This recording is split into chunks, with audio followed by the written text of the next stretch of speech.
Let me just say that Trotsky was not defeatist about any of this. The petty bourgeoisie are not necessarily fascist. He mentions that briefly in one of his, but he spends a lot of time discussing with a vigorous working class movement, a radicalized working class movement, communist-led working class, socialist, communist-led militant movement. A lot of the petty bourgeoisie will swing behind the progressive movement. Let me give you an example. It's not exactly a communist-led movement, but the civil rights movement and the anti-war movement coincided to create a huge movement that swung whom? Many of the college youth. Not just African Americans, but many of the whites. The movement in the 60s was a lot of white young people joining behind the civil rights and the anti-war movement, who had led the way. In Hitler's time, the colleges were fascist. The youth who were a little better educated, corresponded, they swung behind the fascist movement. So well, that's kind of like what's happening today. Well, and I'm saying, but so it's not inevitable that they all become fascists. We very well can win over. It's not that we're going to win them over as petty bourgeoisie, but we can swing them behind us, and the best of the young people can be proletarianized, get into the mass movement, and become communists or socialists. But again, it's not a feat, and it could have happened in Germany. It was so clear from his writings. The problem was that the Communist Party, at a critical moment, decided that the socialists, who were the moderates, and you know, we all get pissed off at the moderates. In any movement, there's moderates who don't want to shake the tree, and we get mad at them, and they hold the movement back, and we can yell at them and argue with them.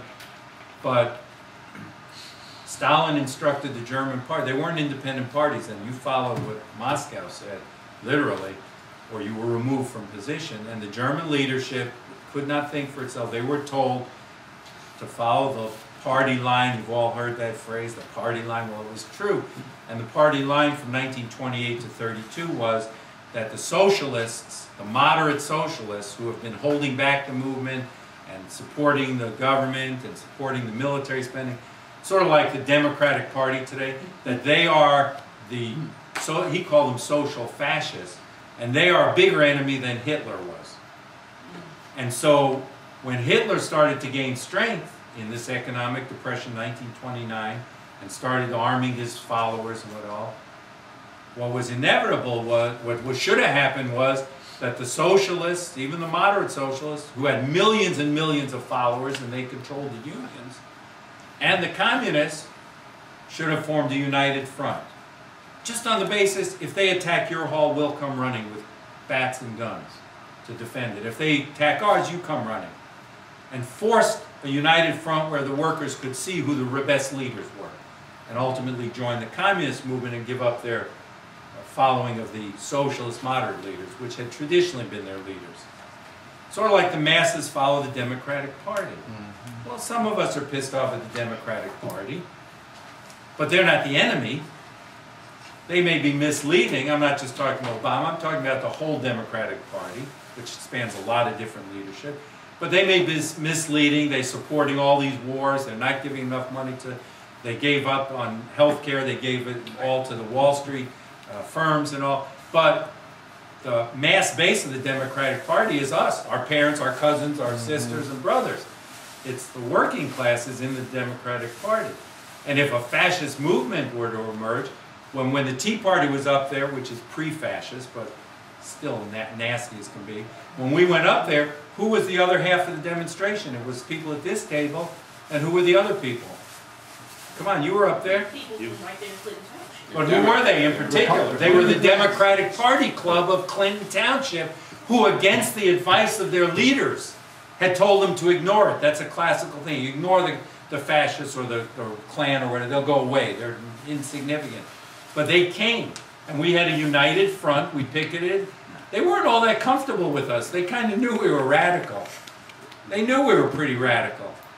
Didn't they? Oh, yeah. Yeah. Our signs, our slogans, we didn't try to be too radical. We didn't have hammer and sickles and communist. But they sensed it. And they separated. They stood a few feet away, but they stood with us still. It was a united front. That's what Trotsky urged. a united front. The radicals and the beginnings of the movement from the socialists, and this country it'll be probably from the Democratic Party, that we need a united front to stand and defend ourselves against any fascism, any beginnings of that movement. And in doing so, people will be won over to this more radical conception and ultimately maybe even leave for a new formation. And that's what he was arguing. Unfortunately, he didn't have enough influence, and the communists would not follow that. And so they were arguing with each other up to the day they all went together to the death camps. Then they were in a united front on the train to the death camps. Right. You said Too late. A little too late. You Yes. said the Tea Party was a free fascist. What did that mean? Something. Well, as he says here, and again, we're just trying to characterize it. As I told Debbie, they had the whiff of fascism. They've got the nationalism, the anti-immigrant, the racism. They're middle class. They hate unions. They hate unions. They said something about auto. I said something about, they said, get a job. I said, I have a job. I'm a member of the UAW. Go. They were just even, that was even worse than having a job, not having a job. Was being an auto worker. And so they have all the philosophy, but they haven't started armed military attacks, physical attacks again. Some of them wanted to. But a few of them wanted to, but that'll be a later stage. Yeah, they're warming up to it. And that's why I said... There's been some couple of them out there carrying a couple of guns. Even at Oh, yeah. Obama's, you know, they're... Yeah. And that's why I called them pre-fascist. Right. It's not a classically fascist organized. They haven't assaulted the union headquarters, They on their way. attacked Labor Day parade. That may happen at some point.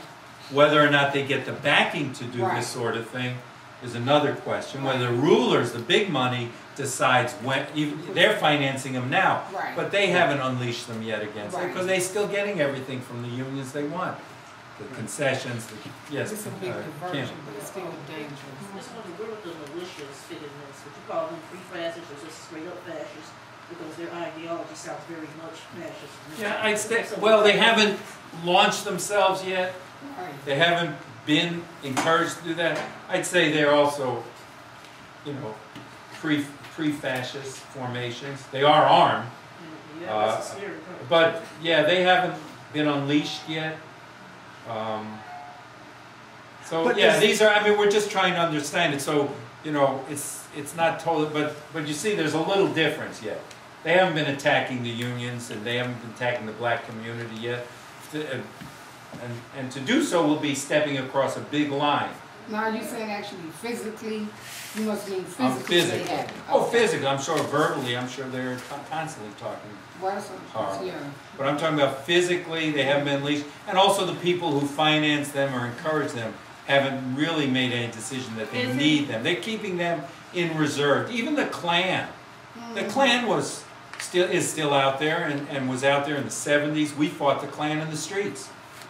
And they did attack. They attacked our demonstration. They attacked our demonstration. The citizens stopped them. They were trying to march here in Detroit. Yeah, there were several times. But back in '72, they blew up the school buses and they marched in Pontiac and we protested. We were a lot younger and we fought them literally in the streets. And a number of us were arrested. But yeah, I mean, so but that's when they started attacking things physically. But they had that element of fascism in them already, of course. And but again, it never took on a mass character throughout the whole country where they were unleashed. And that would, yeah. So, but the main thing is we have to look at these, try to understand the classes at work, and how to fight them. They unleashed the Klan. They hung 5,000 black people. Right, I was talking specifically in '72. There wasn't. But I'm just they were saying not unleashed. Yeah. That would be a. But they unleashed. Fascist. I don't know. Yeah. So I'm learning. Go ahead. I don't know anything right now, and I'm learning. But